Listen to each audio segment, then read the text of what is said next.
Comment nous construisons notre modèle du monde? Système de perception, nous entrons en contact avec le monde, le territoire à travers notre système de perception sensorielle, c'est-à-dire par nos 5 sens, la vue, l'ouïe, le toucher, le goût et l'odorat. Ces 5 sens constituent notre lien avec l'extérieur. Avec eux, nous percevons la réalité. Nous appelons ce système de perception le vaco. Les filtres de la perception, par ailleurs, toute cette information sensorielle externe est relativement transformée puisqu'elle passe par nos différents filtres, les filtres de nos limitations neurologiques, sociogénétiques et personnelles.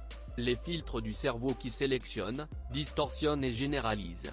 Les filtres de nos métaprogrammes. Les filtres de nos croyances et de nos valeurs. Les filtres de nos expériences. Les filtres de nos décisions. Les filtres de nos souvenirs. À la lueur de ces informations, on comprend à quel point notre perception de la réalité est altérée. Système de représentation, puis, nous représentons cette perception filtrée de la réalité à travers notre système de représentation par des images, des sons, des sensations et émotions, des odeurs et des goûts, le vaco. Tout comme une carte, cette représentation n'est pas nécessairement vraie puisqu'elle a été filtrée par notre système de perception et réorganisée par notre système de représentation. Pourtant, cette carte constitue notre représentation de la réalité, notre modèle du monde.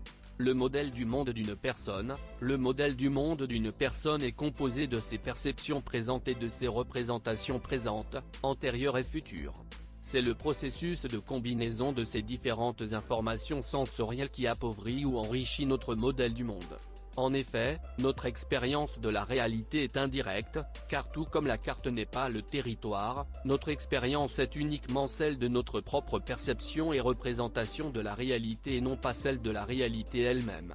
Ainsi, l'idée que nous avons du monde n'est pas le monde. Conséquemment, nous pouvons affirmer que les limites ne sont pas dans le monde, le territoire, mais dans l'idée, la carte que nous nous en faisons. L'objectif en PNL, réorganiser le modèle du monde.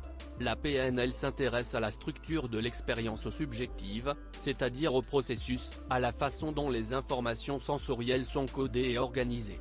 Elle veut réorganiser le modèle du monde d'une personne en travaillant au niveau de la structure de ses représentations sensorielles et linguistiques.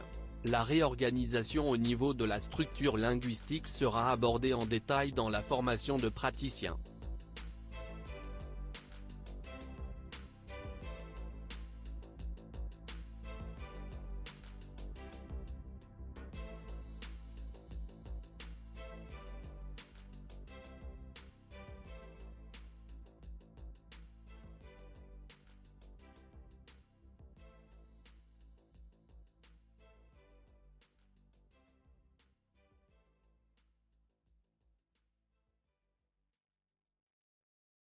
Comment nous construisons notre modèle du monde?